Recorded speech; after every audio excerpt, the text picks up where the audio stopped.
So welcome back po dito sa Toy TV Sports. Well, we're back here in our studio. So yun nga po di po tayo nakapag-antay kahapon kung saan tayo po nag-update na right after the game. At yun na nga po, hindi naman na ako nagulat At yun na nga lang, syempre ang ating prediction doon mananalo San Miguel At marami rin nag-prediction yan. So Meralco Bolts prove us wrong na huwag mo kaming maliitin, parang gano'n ang sabi nila. At yun na nga, tayo naman dito, di natin minamaliit ang kakayanan ng Meralco Alam naman natin ang capability ng mga ito Kaya nga diniscuss natin bago ang laro ng San Miguel at ng Meralco, naglabas na po tayo ng mga ng mga tawag dito, ng mga bagay na dapat gawin ng San Miguel. Kaso anong nangyari, magkasalungat, di ba? Sa latter part of the game, nakita naman natin na nagsabay pa si Tautua at ito po si Pajardo. Bandang huli, non-stop po ang takbo ng Meralco simula umpisa hanggang matapos ang laro. Tinakbuhan sila, At it doesn't seem San Miguel can stop them, So with that lineup, talaga pong tatakbuhan sila. Kasi nga, hindi lang basta stretch 4 yung nila yung power forward nila Talagang parang number 3 yun Number 2, number 3 yun So mas matindi pa sa stretch 4 yun. Kasi ang stretch 4, may tira lang sa labas para lang, kumbaga strategically nasa labas. May kakayanan ding mag-finish, sumalaksak sa loob. Pero sa mga kagaya ni Cliff Hodge, matindi capability nun dahil nga nakapag-operate siya Kaya ang tendency na iiwanan po talaga pagkatakbuhan na At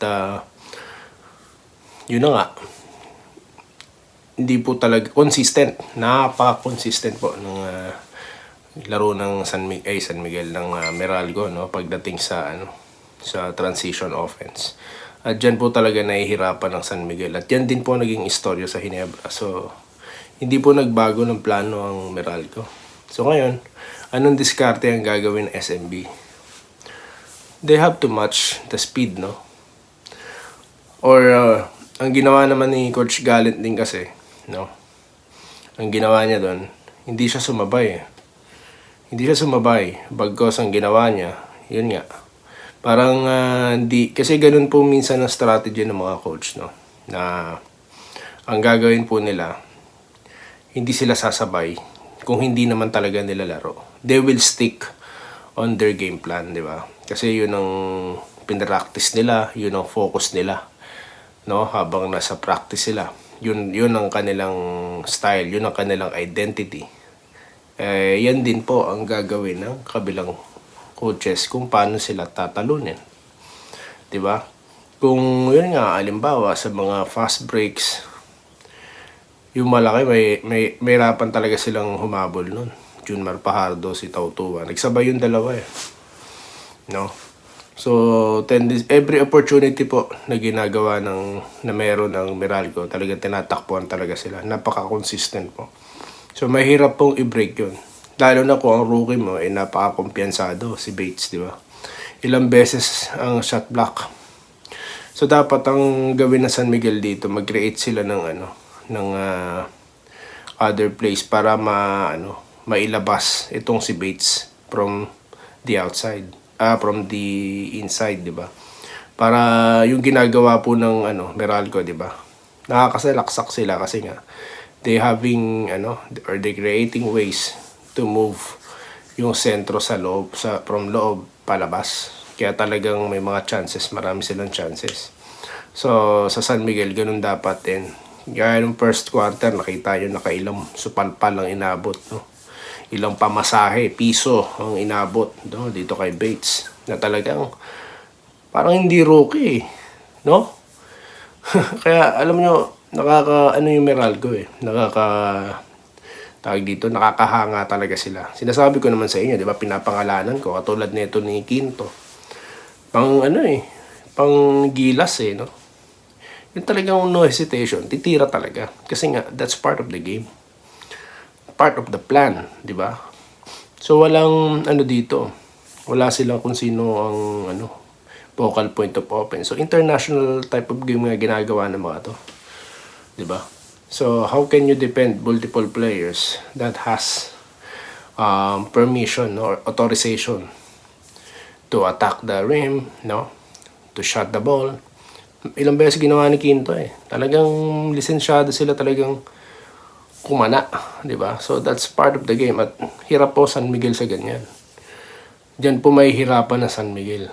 Kung all type of game ang ilalaro mo versus that kind of game, marami na po tayong nakitang ganyan. Yung mga natin, yung US team, di ba?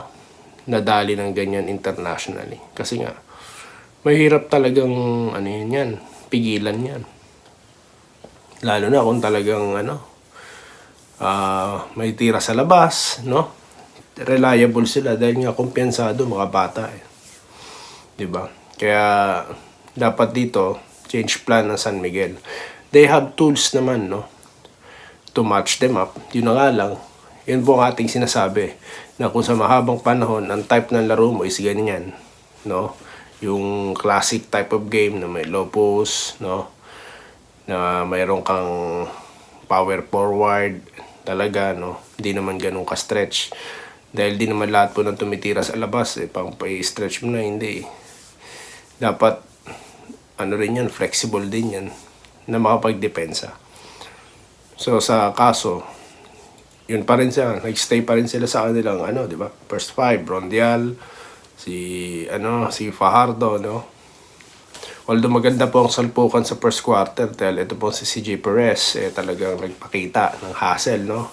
Both defense and offense, pero it wasn't enough, no, until the end of the game. Ganun po talaga dapat, no, start of the game dapat consistent, no? Or all throughout the game dapat ganoon. At yun po ang ginawa ng Meralco, kaya po na shock nila ang San Miguel, no. So yun po, no, ang magiging istorya ulit sa game 2 kung ganun pa rin po ang gagawin ng San Miguel, no.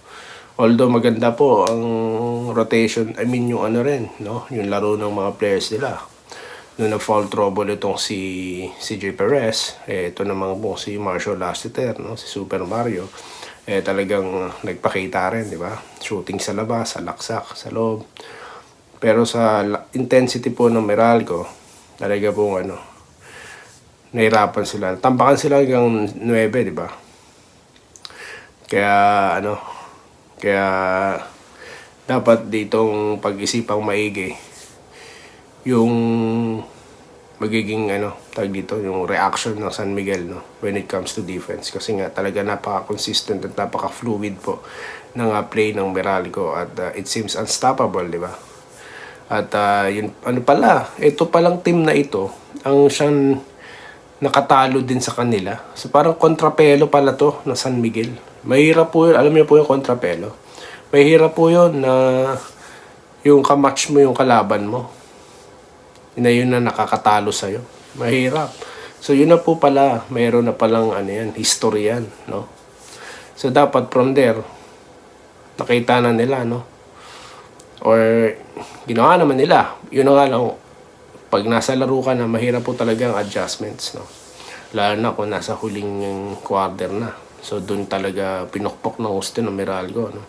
Kaya po yun, sila po ang nakakuha ng Game 1. At tabayanan po natin ng Game 2, no? Magkakaroon po tayo ulit ng discussion sa possible game plans, no? Adjustment na gagawin ng San Miguel, no? At nang gagawin din nito pong Meralco Bolts tulad ng ating ginagawa. So yun lamang po at maraming salamat sa inyong panonood at magkita-kita tayo muli sa mga susunod na content kagaya nito dito lamang sa DNT at Doy TV Sports. Muli, maraming salamat po sa inyong panonood. Salamat po sa panonood.